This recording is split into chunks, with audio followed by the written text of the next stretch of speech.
Meteorologist Danielle Noyes here, starting this Tuesday Insights with Hurricane Melissa and the visible satellite here. Honestly, there are no words for what's going on in Jamaica right now. Melissa is a powerful Category 5 hurricane. Look at the center of her, just hours away as of this recording from making landfall here on the south side of Jamaica. Sometimes when you get hurricanes this strong and powerful, you can get what's called little eye wall replacement cycles that happen. And that's essentially the hurricane taking a slight pause, or almost think of it like a breath, to reorganize the center of the storm, and it can weaken just slightly momentarily. That is not happening with Melissa. She is actually strengthening on approach, which is honestly just a catastrophic, life-threatening, horrific scenario for the island. Here are some of the takeaways. It is one of the strongest storms ever recorded in the Atlantic, the record lowest pressure for an Atlantic hurricane this late in the year. It is the only Category 5 hurricane to make landfall in Jamaican history. Catastrophic widespread damage occurring outside of the eye wall. Only about 30 to 40 miles is where the strongest winds of 185 miles per hour sustained now, gusting over 200 miles per hour, are occurring. So Melissa is going to cross the island over the course of this morning and afternoon, still be a Category 4 hurricane as it crosses eastern Cuba. Interacting with land takes away the fuel, the source for hurricanes, which is warm ocean water. So a little bit of weakening will occur. Category 2 storm by Wednesday afternoon, crossing the southeast Bahamas, and then actually making its way towards Bermuda as we head during the day on Thursday. Still is a powerful Category 2 hurricane, making a close pass, but likely north and west of Bermuda, about 600 to 700 miles or just over that, south and east of New England, and then sailing out into the north central Atlantic. So of course, we'll be hearing more on Melissa. You can track the tropics right in our app. Our app is free, thousands of 5-star reviews, so give it a try. Tropical overlay is what you want to toggle on to give a look at that.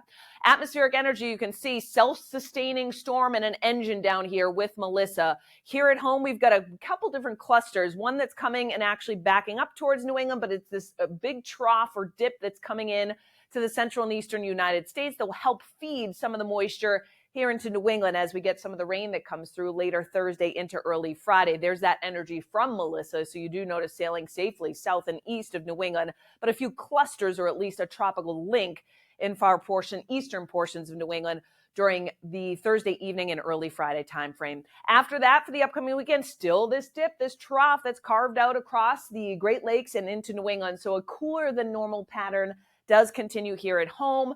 The onshore flow, a lot of clouds, a couple of showers for the South Shore back down to Cape Cod, an isolated shower elsewhere. That's during the day on Wednesday.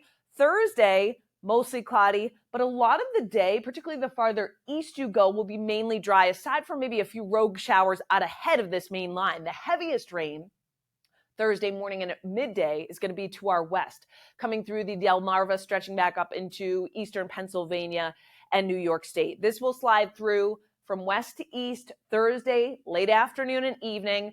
For a lot of spots in eastern New England, may actually come in after the evening commute. So we'll watch the timing closely. That would be good news. And we get this dose of rain, generally heaviest late Thursday evening and night. By Friday morning, it's gone, or at least the heaviest precipitation is shifting through Maine and far northern New England with some pockets of rain that will linger kind of off and on during the day. It's going to be windy. This storm will strengthen. So behind it, we get a west or a west-southwest wind that's going to kick up for Halloween with a lingering shower, but the big story is going to be the wind. And then actually some snow in the mountains, highest elevations, from Friday night into Saturday, kind of off and on. And during the day on Sunday, there may be some lingering flurries too. So great news for ski country, getting excited, of course, for the upcoming season. And you notice the predicted snowfall through the weekend. No, it's not a lot, but enough to get excited about it. Coating to an inch, even a few inches possible in the highest summits of northern Vermont, northern Coos County, and far northwestern Maine, and a little bit more actually in upstate New York by the time we get to Sunday morning. Rainfall, just want to let you know, has come down just a little bit from even the last couple of days. So in general, it'll be about a half an inch to an inch of rain that falls, but there are some signs that we get over that, 1 to 2 inches, perhaps for the outer Cape, back up into central and eastern Maine, and a few spots in western New England too. But put it either side of a half in many areas. with some of the downpours that sweep through because it comes through pretty quickly during the late evening and overnight on Thursday. High temperatures for our Wednesday in the 50s, sunshine in the northern half of New England, that kind of marine layer and those clouds in place in a lot of southern New England will expand a little farther north on Wednesday night. So that keeps our temperatures up just a little bit. Think of it acting like a blanket. So 40s for overnight lows Wednesday night, 30s and even some 20s in far northern New England. Pretty seasonable day on Thursday. In most spots, 52 to 59 degrees, right around or just over 60 along the south coast. The wind on Thursday, more of an easterly component, but notice a lot of the green is still off to our west. So I would have the umbrella on standby, particularly if you're headed out by Thursday evening, but it sweeps through and it's out of here early on Friday. We're going to be either side of 60, but the wind is going to be strong, actually maybe stronger on Friday than it is on Thursday. And I'll show you that here. Generally Wednesday, it's at the coast to the Cape. We see some gusts 30 plus. Otherwise, it's about 5 to 15 miles per hour. But again, that wind shifts more easterly during the day on Thursday. 10 to 20 mile per hour wind gusts, a few gusts over 30 miles per hour on the Cape. And then some of the strongest wind gusts coincide with the heaviest rain sweeping through. So late Thursday evening and night, notice a little yellow showing up here. So some gusts 30 to 40 miles per hour isolated, particularly in western New England, sweeps through. Then on the backside of the rain, again, that wind shifting around, but notice it tick up. Ooh, look at that. By Friday afternoon and evening for trick-or-treating time, 30 to isolated 40 mile per hour gusts, maybe a little bit stronger on Nantucket too. So you'll certainly feel the wind. It is not a year where the kiddos can go without extra layers underneath the costume. An isolated leftover shower, but most of trick-or-treating hours are going to be dry. Temperatures in the 40s, but it'll feel like it's around 40 degrees, even the upper 30s in spots. So that's what you want to dress the kids for trick-or-treating on Friday.